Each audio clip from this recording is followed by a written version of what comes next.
Un drone dans le ciel de Bilingui. Il scrute dans les détails les efforts de développement dans le canton Logulu.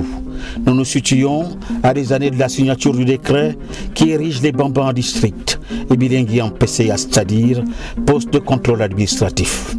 Après cette signature, l'histoire s'est arrêtée d'un coup. Le texte et le PCA ont été soigneusement rangés dans les tiroirs de l'oubli. Bilingui doit son existence à la faveur d'un regroupement de villages effectué en 1948 grâce à la fertilité de son sol, la bravoure et la créativité de ses habitants, les échanges commerciaux. Bilingui devient une place forte du commerce dans le sud du pays qui poussera les autorités gabonaises à changer son destin. Bilingui est érigé en PCA. Les catholiques s'y sont installés dans les années 40. Pour la formation de ces cadres, ils construisent l'école catholique de Bilingui en 1948. Dans la même année est construit le centre de santé de Bilingui. Dans cette contrée de Langounier qui se développe doucement et sûrement, l'église catholique est déjà implantée au cœur du village, peuplé de Pounou, Tsogo, Massango, ancré dans les traditions les plus dures de la nation gabonaise. Bilingui, outre les atouts cités plus haut, est riche en bois, or et le diamant. Le PCA de Bilingui a été écarté des grands programmes de développement issus des booms pétroliers des années 1970 à nos jours. L'espoir a fait place au pessimisme et le déclin a pris la place du développement du PCA de Bilingui d'hier. Bilingui, c'est comme le ciel. Il n'y a ni jour, ni semaine, ni année, c'est toujours 1948. Sur le plan de l'éducation, à l'école primaire construite en 1948 par les missionnaires catholiques, 2 bâtiments se sont ajoutés, celui construit par Vicos et Kondo et l'autre par un élu de Logulu. Je suis à ma deuxième session. Actuellement, j'ai 3 enseignants avec moi ici. Au moment, les inscriptions et réinscriptions ont débuté depuis le 25, mais c'est calmement lent. Cette école a été créée en 1948. Nous avons beaucoup de difficultés. Vraiment, l'école fonctionne lentement, puisque les enseignants refusent de venir à chaque fois ici, à cause des mauvaises conditions de travail. Manque de route, manque de communication, donc vraiment c'est compliqué. C'est pourquoi les enseignants ne viennent pas. Nous avons toujours un pourcentage de 100% pour cette école. Ce que je souhaite auprès du gouvernement, c'est que l'on nous apporte une nette amélioration, surtout le rétablissement de ces bâtiments qui sont vétustes et il n'y a pas de logement ici. Avec 3 enseignants et des performances de 100% aux différents examens, les élèves doivent très vite quitter les cercles familiaux pour poursuivre des classes dans différents lycées et collèges, loin, très loin des parents, financièrement marqués par le déclin commercial des années 1948. Bilingui, où l'avenir se conjugue en pointillé. Pas de réseau téléphonique pour joindre des parents, pas de bureau de poste pour les courriers, aucun projet d'électrification, aucun projet d'adduction d'eau. Le PCA de Bilingui, c'est comme dirait la chanson, l'article 15, débrouillez-vous pour vivre. Pas d'espace sportif viable pour le développement des talents sportifs. Comment rêver de devenir un Sako, le seul international gabonais de Bilingui à avoir joué en équipe nationale de football? Ou comment devenir un grand athlète? Pourtant, les journées culturelles de Bilingui ont révélé bien des dispositions qui pourraient conduire l'État à construire des aires de jeu modernes. Seul existe ce petit stade en réhabilitation à l'occasion de l'opération Retroussons les manches organisée par le PCA de l'oubli du présent et du passé. Nous avons procédé au lancement de l'opération Retroussons les manches. Donc nous sommes en train de nettoyer tout autour du terrain de football et du dispensaire de Bilingui pour boucler le dimanche d'après. Ce sera une soirée culturelle où nous allons essayer de valoriser effectivement la culture Tchogo et pour encourager les enfants à s'imprégner de leur culture parce qu'il faut rester dans l'authenticité africaine. Le centre médical de Bilingui, conçu en 1948, ne reçoit plus de malades. Voici bientôt 40 ans sorti de la carte médicale nationale à des années d'ici. Il est devenu un lieu de repos pour bétail, nettoyé grâce à l'opération Retroussons les manches, des journées culturelles du PCA de Bilingui. Les médecins conduisant la caravane médicale ont refusé d'utiliser ce cadre, estimant que ce centre médical était sérieusement infecté et représentait un véritable danger pour les populations. Depuis des années, les malades sont condamnés à partir sur Bongolo, où il a souvent au péril de leur vie. Sans réseau routier, pas de véhicule.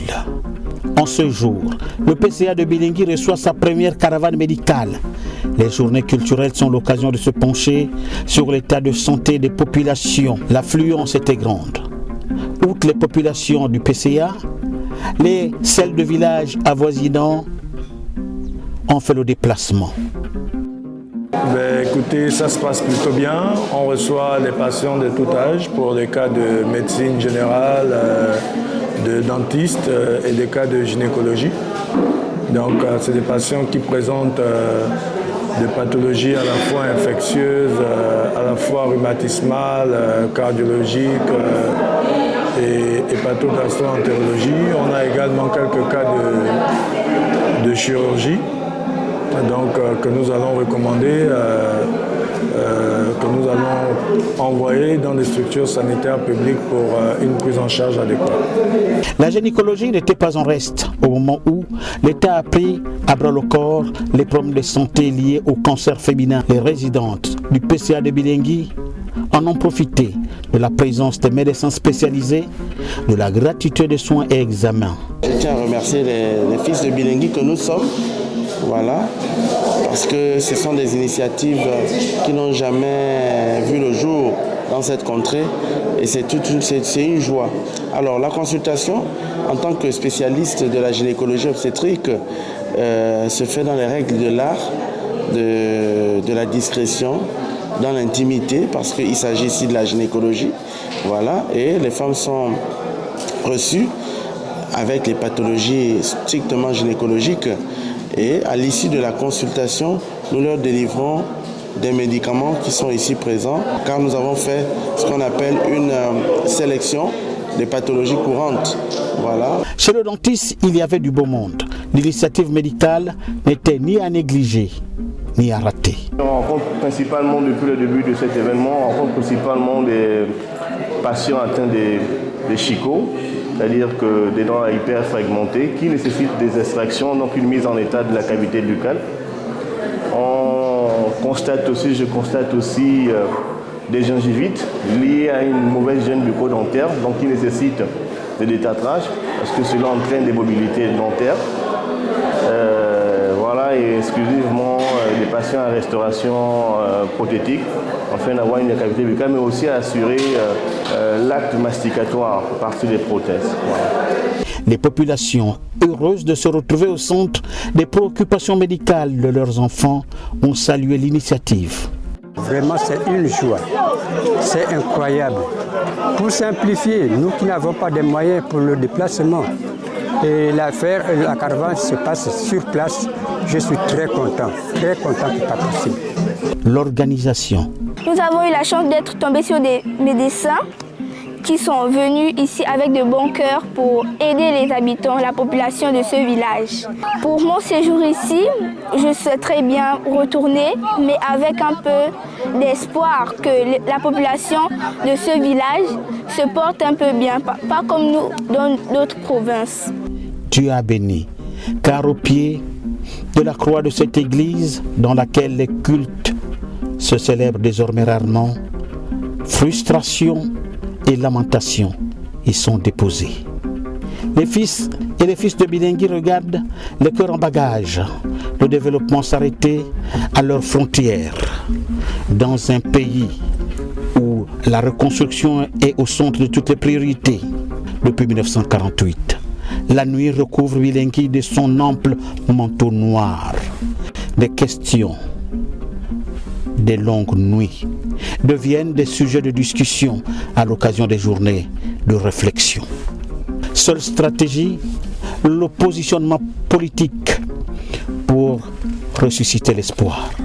Dans notre démarche de planification stratégique, aucune région du territoire national ne sera oubliée. Chaque province bénéficiera équitablement du développement, selon un planning maîtrisé et cohérent. J'en fais le serment. Depuis 1968, le PCA de Bilingui a toujours demeuré dans le camp du pouvoir, avec le rêve d'être pris en compte dans les grands projets de développement. Après le coup de libération, le 30 août 2023, les populations ont célébré le changement de paradigme politique au même titre que l'ensemble des Gabonais, avec l'espoir de voir enfin le PCA de Bilingui sortir de l'oubli. Ce positionnement politique a conduit l'ensemble du PCA à voter à 100% au référendum, construire la légitimité populaire du président de la République, chef de l'État, chef du gouvernement, avec un vote à 100% lors de la dernière présidentielle 2025. Dans le PCA de l'oubli, où tout est marqué par l'érosion du temps, les arrière-petits-fils des pères fondateurs de Bilingui se battent corps et âme pour faire de Brice Clotaire Oligui Nguema le premier chef d'État gabonais à fouler la terre de Bilingui, rompre avec voter photo qui a toujours marqué les élections présidentielles à Bilingui. Le relief hostile aux éléphants fait du PCA de Bilingui une partie de la République qui peut recevoir des grands projets agricoles. Nous allons à la découverte d'un champ de cacao, d'un hectare, cultivé et entretenu à la main, le cacao bio. Faisons de Bilingui un PCA qui se situe peut-être en avance sur les aspirations des générations futures.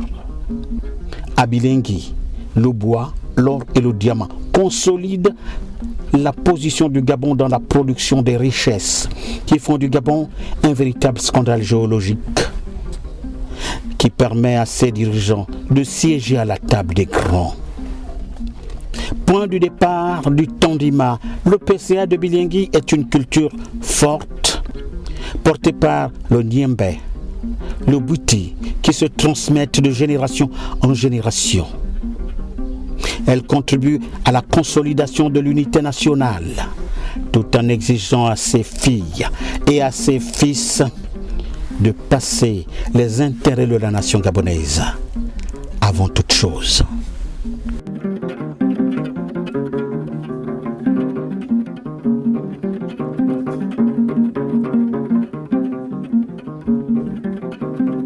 Yengonga matema